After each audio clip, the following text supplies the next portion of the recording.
Head quarters ఇక్కడ న్యూఢిల్లీలో inaugurate చేయడం జరిగింది.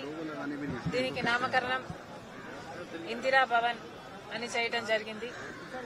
ఈ కార్యక్రమంలో ఈరోజు నేను భాగం అవ్వడం చాలా సంతోషకరం.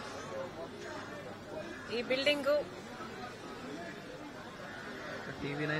కాంగ్రెస్ పార్టీ హెడ్ క్వార్టర్స్ గా ఇప్పటి నుంచి నిలవబోతుంది.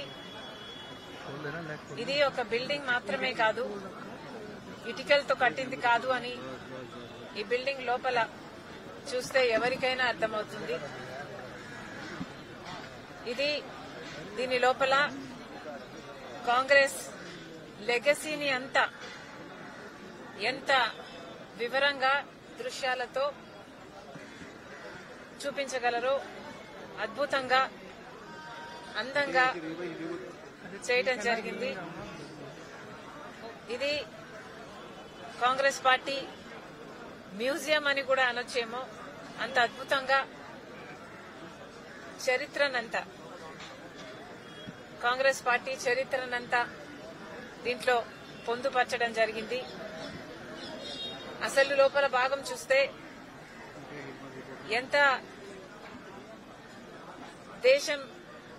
దేశ స్వతంత్రం దగ్గర నుంచి, స్వాతంత్ర పోరాటం దగ్గర నుంచి దేశం పునాదులు, భారతదేశ పునాదులు వేయడం దగ్గర నుంచి ఇప్పటి వరకు కాంగ్రెస్ పార్టీ నాయకులు ఎంత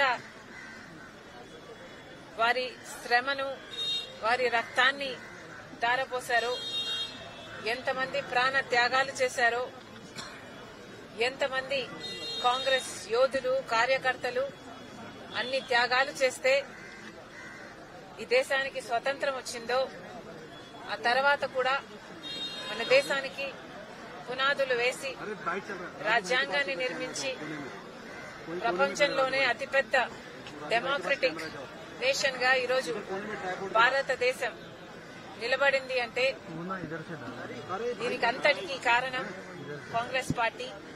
ఆ చరిత్రనంతా లోపల గోడల మీద చూపించడం జరిగింది. చాలా సంతోషం. కంగ్రాచులేషన్స్. ప్రతి కాంగ్రెస్ కార్యకర్తకే కాదు, దేశంలోని ప్రతి పౌరునికి కూడా ఇది గర్వకారణం. ఈ సందర్భంగా ఒక మాట చెప్పాలనుకుంటున్నాం. నిన్న ఆర్ఎస్ఎస్ ముఖ్య నేత ఒక వ్యాఖ్య చేయడం జరిగింది. భారతదేశానికి స్వతంత్రం 1947లో రాలేదు, నిజమైన స్వతంత్రం రామ్ మందిర్ కడితే అప్పుడు వచ్చింది అని ఒక ఆర్ఎస్ఎస్ ముఖ్య నాయకుడు నిన్ననే ఈ వ్యాఖ్య చేయడం జరిగింది. అసలు దేశ ప్రజలంతా ఆలోచన చేయాలి, ఈ మాటలను గమనించాలి. ఇవి దేశ ద్రోహ మాటలు కాదా? వీళ్ళు అధికారంలో ఉన్న వాళ్ళలాగా మాట్లాడుతున్నారా?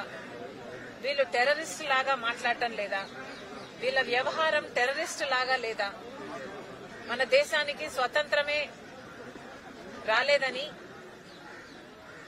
1947లో లాంటి వ్యాఖ్యలు చేస్తున్నారు. రామ్ మందిర్ కట్టినప్పుడే స్వతంత్రం వచ్చింది అని మాట్లాడుతున్నారంటే వీళ్ళ విజ్ఞత, వీళ్ళ ఆలోచన తీరు ఎలా ఉందో ప్రజలు గమనించాలి. నిజంగానే ఆర్ఎస్ఎస్ గాని, బీజేపీ వాళ్ళు గాని స్వాతంత్ర్యం కోసం పోరాటం చేసింది లేదు.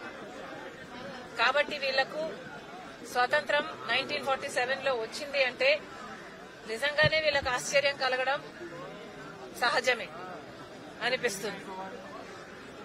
వీళ్ళు ప్రాణ త్యాగాలు చేయట్లేదు, వీళ్ళు స్వాతంత్ర్యం కోసం వాళ్ళ రక్తం పెట్టలేదు, వీళ్ళ శ్రమ లేదు, ఏది లేకుండానే మనకు స్వాతంత్ర్యం, భారతదేశానికి స్వాతంత్ర్యం వచ్చిందని వీళ్ళకి ఏడుపా?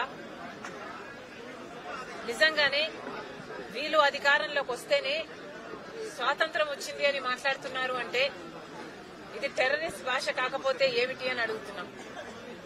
మళ్లీ చెప్తున్నాం, ఒక్క కాంగ్రెస్ పార్టీ మాత్రమే ఈ దేశానికి స్వాతంత్ర్యం కోసం పోరాటం చేయడమే కాదు, రాజ్యాంగాన్ని నిర్మించడమే కాదు, పునాదులు వేయటమే కాదు, ఈ రోజు వరకు కూడా ఇన్ని భిన్న మతాలు, కులాలు, భాషలు, ప్రాంతాలు ఉన్న దేశాన్ని ఏకంగా ఉంచుతున్న, రాజ్యాంగాని కోసం కొట్లాడుతున్న ఏకైక పార్టీ ఈరోజు కాంగ్రెస్ పార్టీ.